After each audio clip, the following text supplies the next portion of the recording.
Bonjour à tous, soyez bienvenus à notre paroisse invisible. Traçons sur nous le signe de la croix, car c'est Dieu qui nous rassemble, au nom du Père, du Fils et du Saint-Esprit. Amen. Prions pour nos frères et sœurs malades.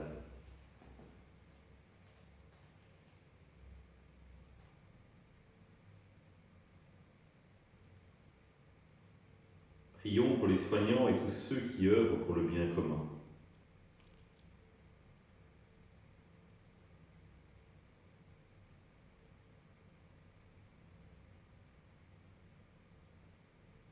Prions pour ceux qui sont en angoisse, la solitude, que l'Esprit Saint vienne les visiter.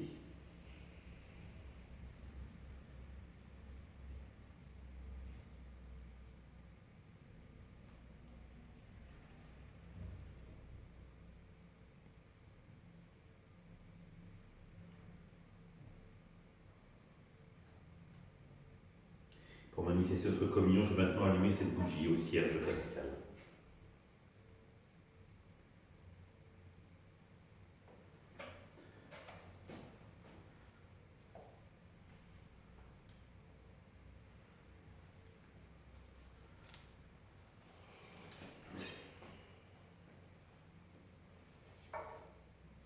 Dans l'évangile de Jean, Jésus disait à ceux des Juifs qui croyaient en lui: « Si vous demeurez fidèles à la parole, vous êtes vraiment mes disciples.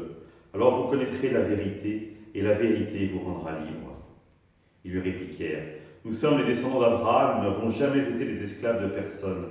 Comment peux-tu dire, vous deviendrez libres ?» Jésus leur répondit: « Amen, amen, je vous le dis. Qui commet le péché est esclave du péché. L'esclave ne demeure pas pour toujours dans la maison du Fils. Dans la maison, le Fils, lui, demeure pour toujours. Si donc le Fils vous rend libre, réellement vous serez libre. Je sais bien que vous êtes la descendance d'Abraham, et pourtant vous cherchez à me tuer, parce que ma parole ne trouve pas de place en vous. Je dis ce que moi j'ai vu auprès de mon Père, et vous aussi vous faites ce que vous avez entendu chez votre Père. » Ils lui répliquèrent: « Notre Père, c'est Abraham. » Jésus leur dit: « Si vous étiez les enfants d'Abraham, vous feriez les œuvres d'Abraham. Mais maintenant vous cherchez à me tuer, moi un homme qui vous ai dit la vérité, que j'ai entendue de mon Père. Cela, Abraham ne l'a pas fait.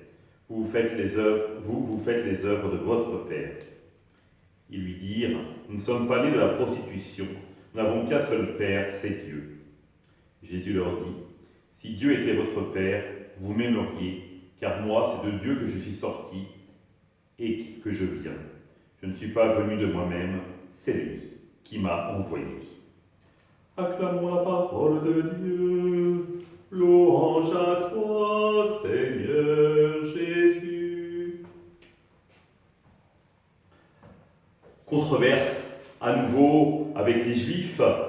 Mais ce qui est intéressant, c'est que ce sont les Juifs qui croient en lui, nous dit Jean. Alors, que devaient être les discussions avec les Juifs qui ne croyaient pas en lui? Parce qu'on le voit bien, la discussion est quand même assez serrée. Rappelez-vous, l'épisode d'avant, la femme adultère mise aux pieds de Jésus, jetée aux pieds de Jésus, que celui qui n'a jamais péché lui jette la première pierre. Et nous sommes toujours dans cette dimension finalement, sur laquelle Jésus insiste, que nous sommes esclaves du péché. Esclaves du mal que nous faisons, que nous subissons. Pourquoi? Tout simplement, c'est que nous ne réalisons pas ce que nous sommes. Et c'est cette vérité dont parle Jésus. Nous sommes à l'image et à la ressemblance de Dieu, et qui plus est pour nous chrétiens, nous sommes sauvés par le Christ. Et tant que nous ne réaliserons pas pleinement cela, nous resterons esclaves du péché, c'est-à-dire de ce que nous dit saint Paul: « Pourquoi est-ce que je fais le mal que je ne veux pas, et que je ne fais pas le bien que je veux ?» Tout simplement parce que tu ne te sens pas assez aimé de Dieu. Parce que tu ne prends pas le temps de te laisser aimer par Dieu. Et donc, la réponse, des fois, il y a le mal qui va surgir. Et nous aurons beau invoquer, comme le font les Juifs à l'époque de Jésus, nous sommes les enfants d'Abraham, nous aurons beau dire: « Oh oui, mais nous sommes chrétiens, nous avons été baptisés. » Si nous ne mettons pas toute notre énergie à vivre de l'amour de Dieu, nous resterons enfermés dans notre péché. Parce que Jésus, justement, est la lumière du monde, qui, en venant dans le monde, vient éclairer tout homme. Alors, la réponse que nous devons donner est simple. Réaliser que seuls, nous ne pouvons rien faire, mais en revanche, avec l'aide du Christ, avec le don de l'Esprit Saint, nous pouvons tout. Nous pouvons véritablement ne pas être ces fils illégitimes dont parlent les Juifs, mais reconnaître Dieu comme un Père très aimant et l'appeler, comme Jésus nous invite à le dire, à le faire, notre Père. Alors véritablement, nous le voyons bien, nous rentrons dans cette dynamique de l'amour, pas seulement nous.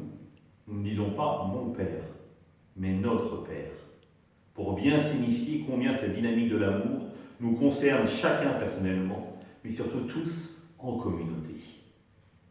Alors oui, réjouissons-nous, car en vérité, grâce au Christ, et par le Christ, et avec le Christ, nous pouvons dire notre Père. En lui donnant ce nom, nous pouvons y mettre tout le poids d'amour que nous avons pour répondre à son amour, à lui. Ensemble, avec confiance, avec reconnaissance, nous le prions.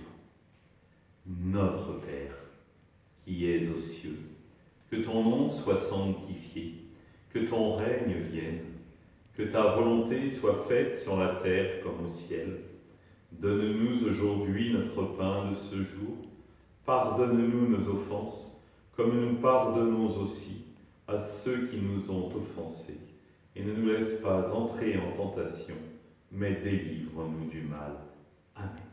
Que le Seigneur nous bénisse, qu'il nous accompagne pour la journée, nous garde dans la paix, au nom du Père, du Fils et du Saint-Esprit. Amen. Je vous rappelle la proposition du sacrement de réconciliation qui vous sera proposé dans notre paroisse, donc jeudi à 9h30 dans l'église de Trélières, de 9h30 à 10h30, vendredi de 9h30 à 10h30 dans l'église de Grandchamp, et samedi de 9h30 à 10h30 dans l'église de la Chapelle, ainsi que, évidemment, pendant le temps d'adoration, le vendredi soir de 16h à 18h à la Chapelle. Bonne journée à vous, à demain.